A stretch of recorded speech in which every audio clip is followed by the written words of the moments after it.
Le sang perlait sur le visage d'Antoine Dubois tandis qu'il fixait l'officier de police gisant au sol. 3 autres policiers braquaient leurs armes sur lui. La caméra embarquée continuait d'enregistrer. 10 minutes auparavant, il rentrait simplement chez lui après le travail. Maintenant, on l'accuserait d'être un tueur de flics. Avant de plonger dans cette histoire choquante, dites-moi d'où vous regardez dans les commentaires ci-dessous. Si vous êtes intéressé par des histoires de justice et de lutte contre la discrimination, appuyez sur le bouton « J'aime » et abonnez-vous pour rester informé de contenus plus percutants comme celui-ci. Maintenant, revenons en arrière et voyons comment un ancien commando marine décoré s'est retrouvé dans cette confrontation à la vie et à la mort avec les forces de l'ordre. Antoine Dubois se tenait au garde à vous dans son salon, une habitude que 39 ans de discipline avaient ancrée dans son corps. Le soleil du matin filtrait à travers les stores à demi tirés, projetant des raies de lumière sur les 3 médailles encadrées sur son mur. 3 missions au Mali, de multiples citations, et un dossier militaire qui faisait que ses officiers supérieurs prononçaient son nom avec respect. Ça, c'était le passé. Maintenant, Bellefeuille-sur-Oise était son champ de bataille, bien qu'il n'ait jamais pensé avoir besoin de son entraînement tactique sur le sol français. Cette ville de taille moyenne avait un centre-ville pittoresque qui masquait sa sombre histoire de tension raciale. Antoine l'avait choisi car le poste de consultant en sécurité chez Service de protection Méridien offrait un bon salaire et des horaires raisonnables, lui permettant d'être présent pour son fils de 16 ans. Léo, être père célibataire n'était pas ce qu'il avait prévu, mais après le décès de la mère de Léo il y a 4 ans, Antoine lui avait promis qu'il donnerait à leur fils tout ce dont il avait besoin pour s'épanouir dans un monde qui ne verrait pas toujours son potentiel. Chaque matin, Antoine suivait la même routine, 5 km de course avant l'aube. Un shake protéiné, une douche, puis réveiller Léo pour l'école. Cette discipline le maintenait centré alors qu'il naviguait dans un monde qui percevait sa peau noire comme une menace.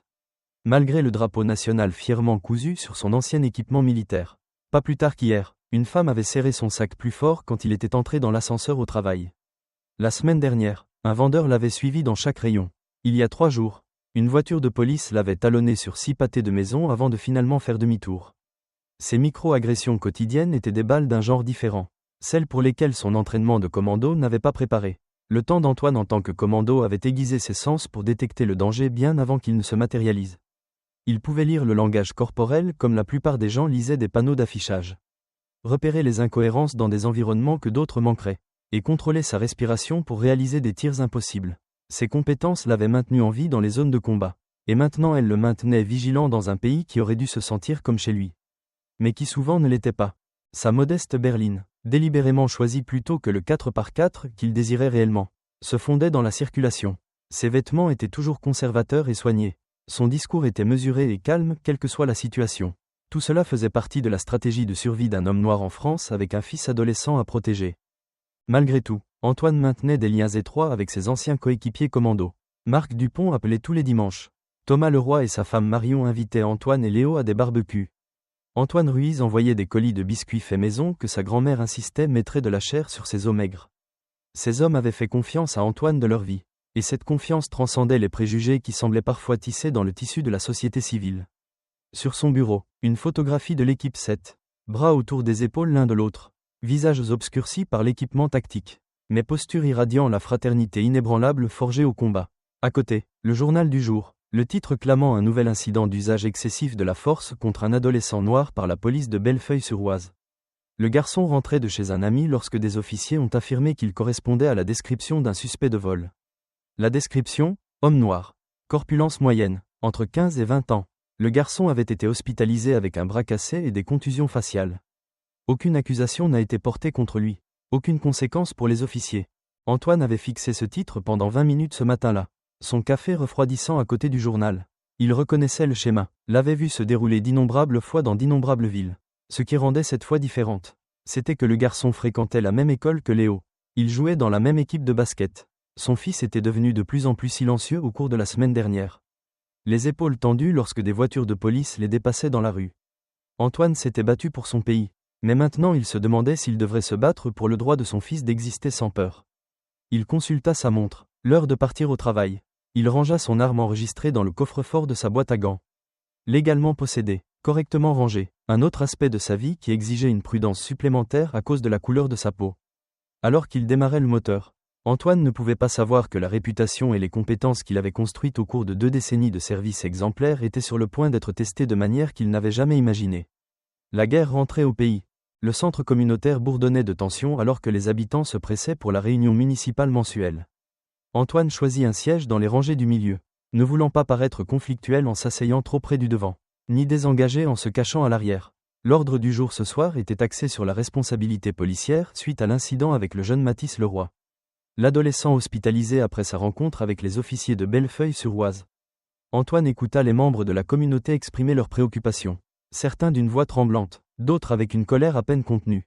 Lorsque son tour au microphone arriva, il s'approcha avec un calme délibéré. « Mon nom est Antoine Dubois », commença-t-il. Sa voix stable et claire. « J'ai servi ce pays en tant que commando marine pendant 15 ans. Je crois en la loi et l'ordre. Je crois aussi en la responsabilité. Ce qui est arrivé à Mathis Leroy n'était pas l'application de la loi. C'était un abus de pouvoir. Notre communauté mérite mieux de ceux qui ont juré de nous protéger. » Du panel à l'avant, les yeux du chef de la police Philippe Moreau se plissèrent.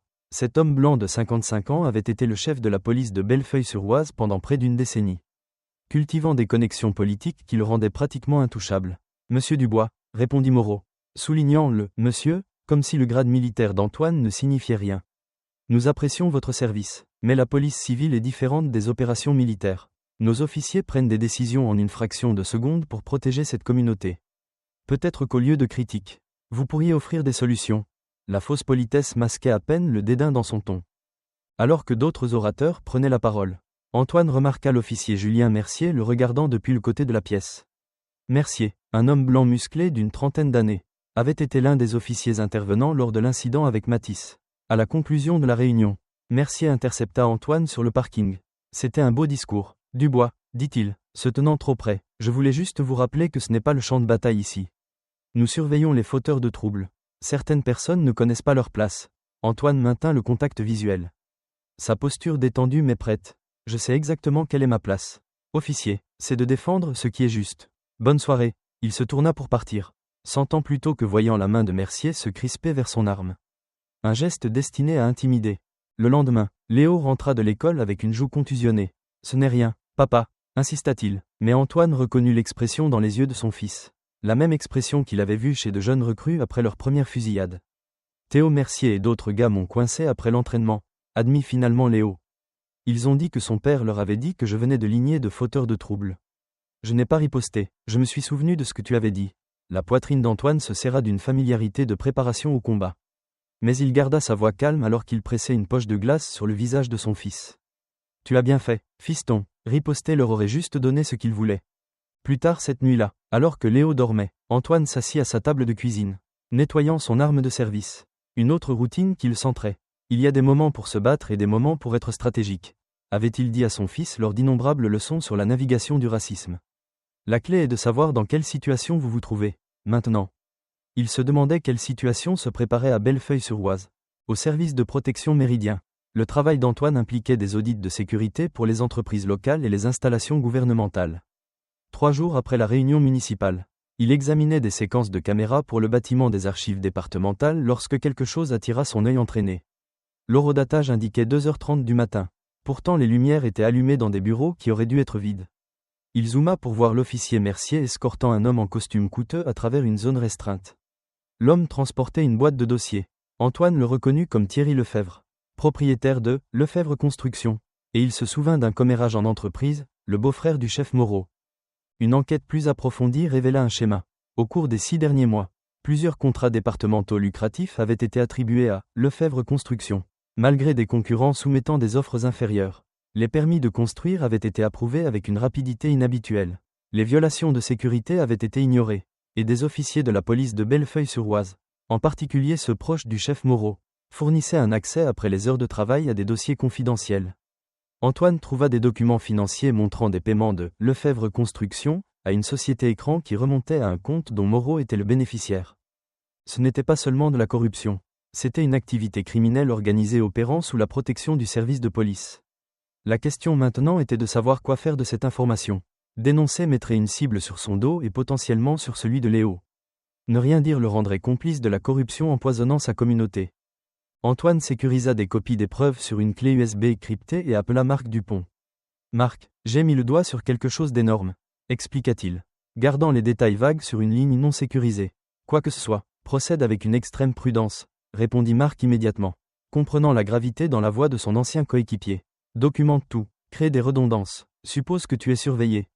Ce qu'Antoine ne savait pas, c'est qu'il était effectivement surveillé. Des caméras de sécurité l'avaient filmé en train de copier les documents incriminants. L'officier Mercier examina les images le lendemain matin, puis passa un appel au chef Moreau. « Monsieur, nous avons un problème, dit-il. Le commando fouille là où il ne devrait pas, ce soir-là. » Alors qu'Antoine rentrait chez lui, il remarqua une voiture de patrouille garée en face de sa maison.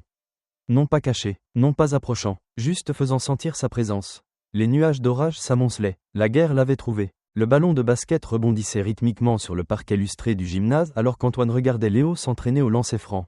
« N'oublie pas de suivre le mouvement », cria-t-il depuis les gradins, la fierté gonflant sa poitrine à mesure que la forme de son fils s'améliorait à chaque tir. La tension dans les épaules de Léo s'était apaisée pendant l'entraînement, le basket offrant une évasion temporaire de l'hostilité qui semblait les suivre ces derniers temps. « Papa, le coach dit que je pourrais être titulaire au prochain match », annonça Léo alors qu'il marchait vers la voiture après. Antoine ébouriffa les cheveux courts de son fils. « C'est parce que tu as travaillé dur.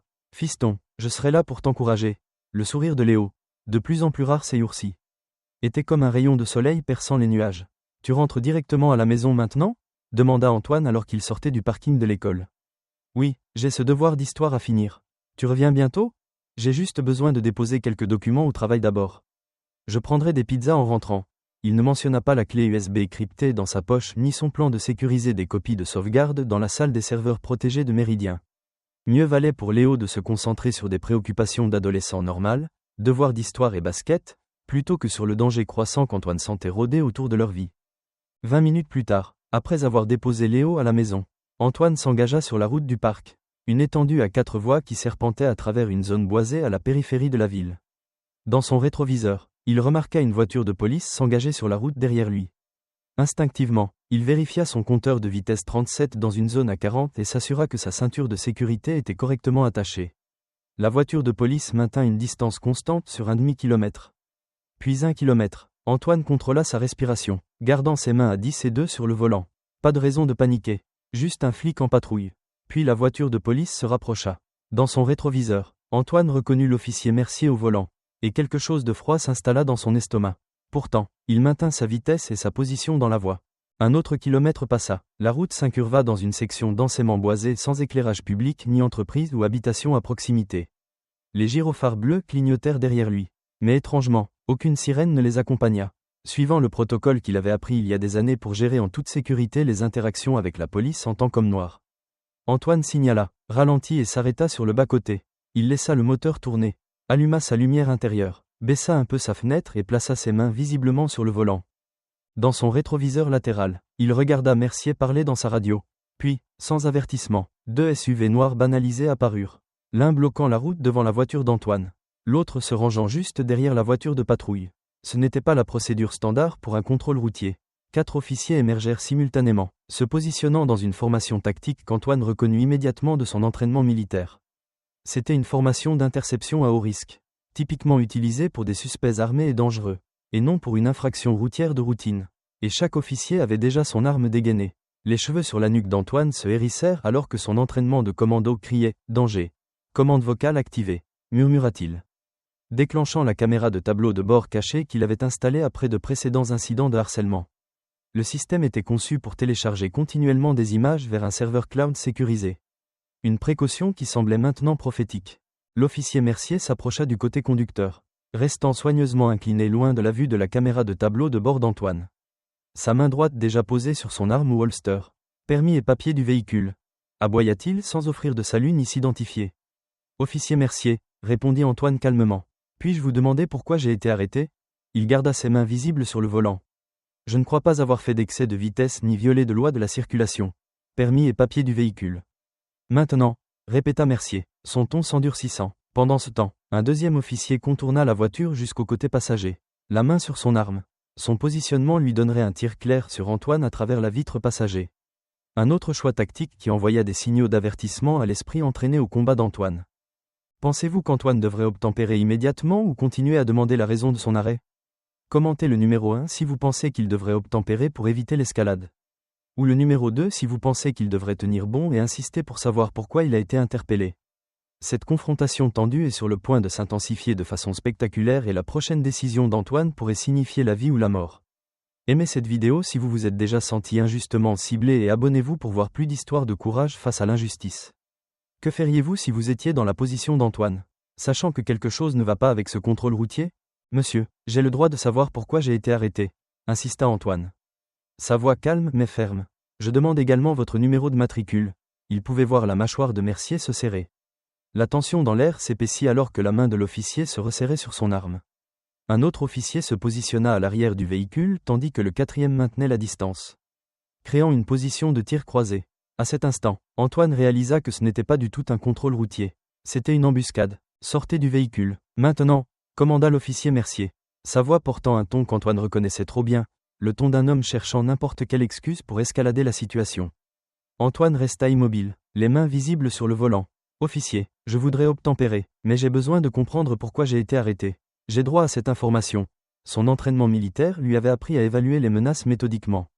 Et tout dans cette situation indiquait un piège orchestré plutôt qu'une application légitime de la loi. Le deuxième officier s'était maintenant positionné directement à côté de la vitre passager. Sa posture était large et stable. Une position de tir. La vision périphérique d'Antoine capta le léger déplacement de poids, la tension des épaules qui précédait l'action. Via son oreillette, Mercier reçut un message qu'Antoine ne put entendre. Mais la réaction de l'officier fut immédiate.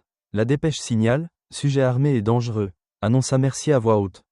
Suffisamment fort pour que la caméra de tableau de bord enregistre. Bien qu'Antoine n'ait fait aucun mouvement menaçant et que son arme légalement enregistrée soit restée sécurisée dans le coffre-fort de la boîte à gants. Il va chercher, cria l'officier côté passager. Bien que les mains d'Antoine n'aient pas bougé du volant. L'instant d'après, le monde explosa dans le chaos.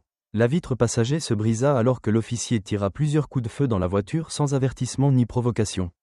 L'entraînement de commando d'Antoine s'activa instantanément. Il se laissa tomber sous le tableau de bord alors que des balles déchiraient l'espace où sa tête se trouvait quelques secondes auparavant. Le verre pleuvait alors que l'officier Mercier commença à tirer à travers la vitre du côté conducteur. Une douleur brûlante lui traversa l'épaule gauche alors qu'une balle l'atteignait. Mais l'adrénaline atténua la sensation presque immédiatement. Le sang coulait de la blessure. Mais son expérience de combat lui dit que ce n'était pas immédiatement mortel. La balle avait traversé le muscle sans toucher l'os ou les artères principales. Dans les millisecondes entre les premiers tirs et son action suivante, l'esprit d'Antoine traita la situation avec la clarté qu'il avait maintenue en vie pendant 3 missions au Mali.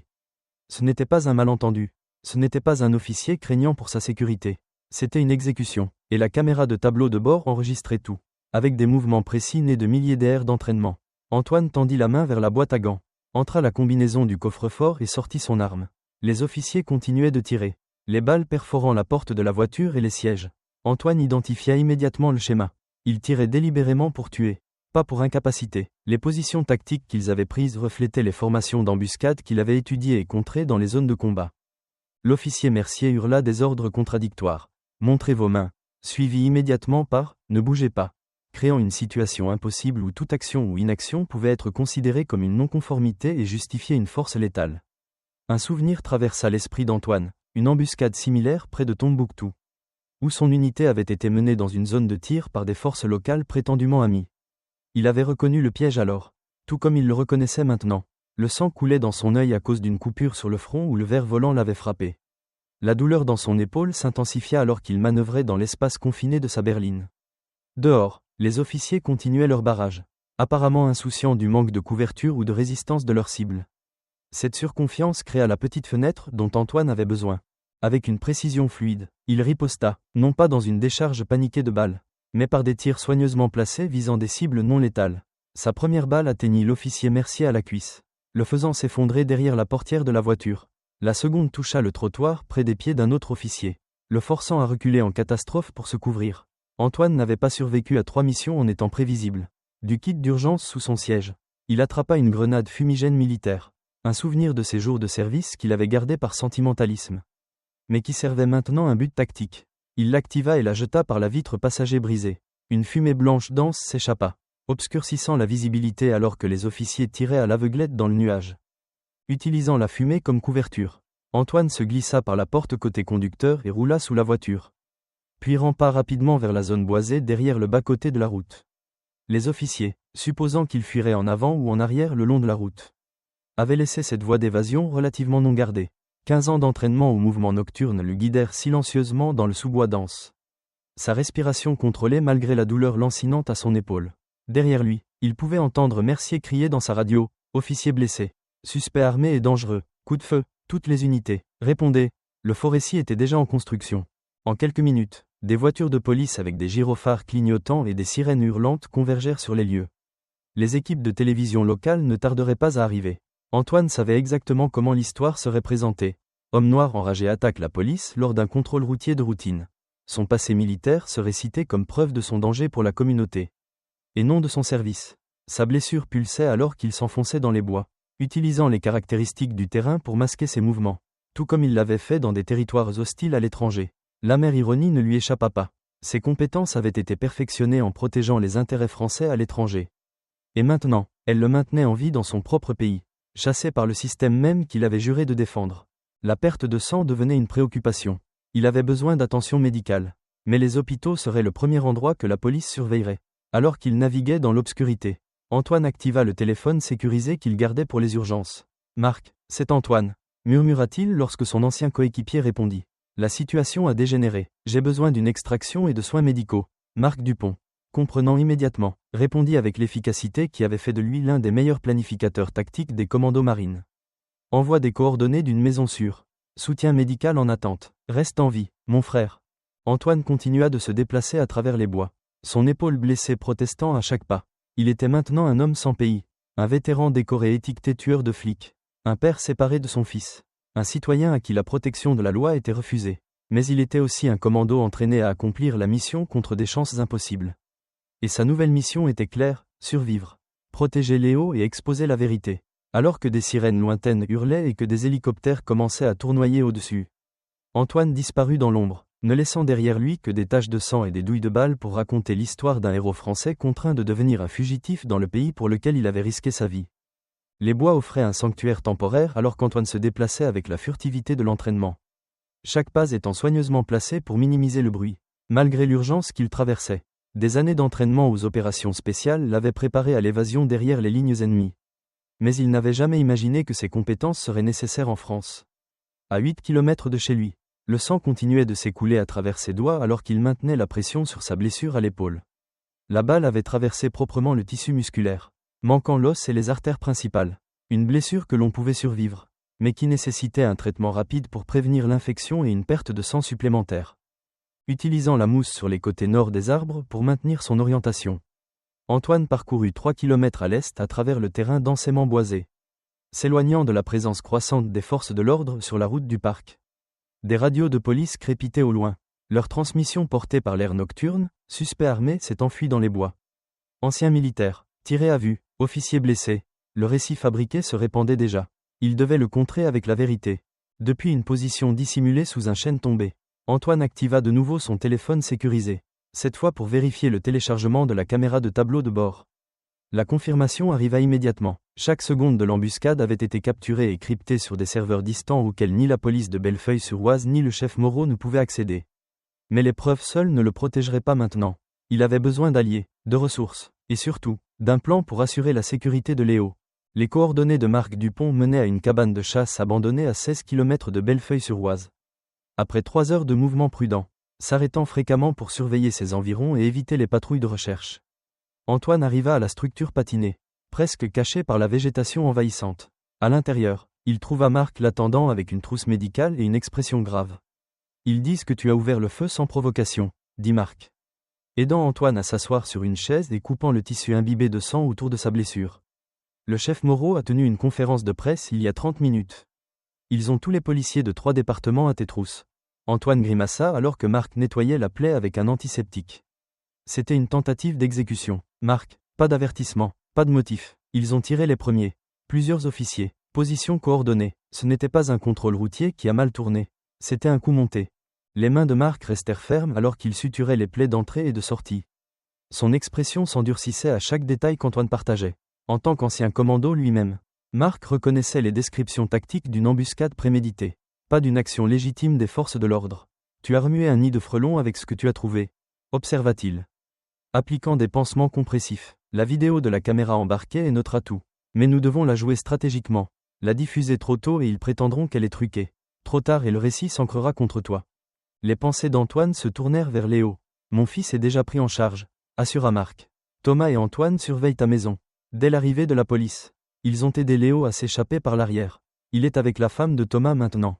Plus en sécurité s'ils sont séparés de nous. Un soulagement traversa Antoine. Suivi immédiatement par une nouvelle inquiétude. Moreau l'utilisera comme levier. C'est pourquoi nous l'avons mis quelque part où ils ne chercheront pas, confirma Marc. Ton fils est intelligent, Antoine. Il a désactivé son téléphone pour qu'il ne puisse pas le suivre et ne nous a contactés que par des canaux sécurisés. Il a dû apprendre ça de son père, malgré les circonstances désastreuses. Antoine sentit une lueur de fierté. Il avait élevé Léo pour qu'il soit débrouillard et prudent. Des leçons qui pourraient lui sauver la vie maintenant. Les nouvelles locales passaient sur une petite radio à pile dans le coin de la cabane. La voix du journaliste portait la gravité répétée d'une information de dernière minute. La police continue de rechercher Antoine Dubois. Un ancien commando marine qui aurait ouvert le feu sur des officiers lors d'un contrôle routier de routine ce soir. Un officier a subi des blessures non mortelles. Le chef de la police Philippe Moreau a publié un communiqué qualifiant Dubois d'armé dangereux et mentalement instable. Les autorités ont averti le public de ne pas l'approcher. Marc éteignit la radio d'un geste dégoûté. Mentalement instable, c'est leur angle d'attaque. L'homme avec 3 citations pour jugement exceptionnel sous le feu. C'est efficace, répondit Antoine d'un ton sombre. Ça correspond au récit qu'ils veulent. Vétéran noir qui pète un câble. Attaque la police. Ils prétendront un trouble de stress post-traumatique. Diront que j'ai été déclenché par le contrôle routier. La plupart des gens le croiront parce que cela confirme ce qu'ils ont été conditionnés à attendre. L'injustice de la situation brûlait dans sa poitrine aux côtés de la douleur de sa blessure. Pendant 15 ans, il avait servi avec distinction, prenant des décisions en une fraction de seconde qui avaient sauvé des vies françaises. Maintenant, ce dossier serait déformé pour le peindre comme instable et dangereux. Un autre homme noir dont la mort ou l'emprisonnement serait justifié dans l'esprit du public par une propagande soigneusement construite. Son téléphone sécurisé vibra avec un message entrant d'un numéro qu'il ne reconnaissait pas. Le texte ne contenait que les mots « aide médicale ».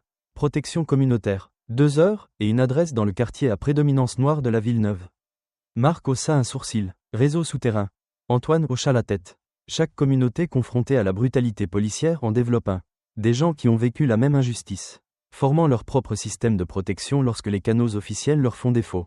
La douleur à son épaule s'était intensifiée à mesure que l'adrénaline s'estompait. Le pansement tiendrait pour l'instant, mais il avait besoin d'antibiotiques et de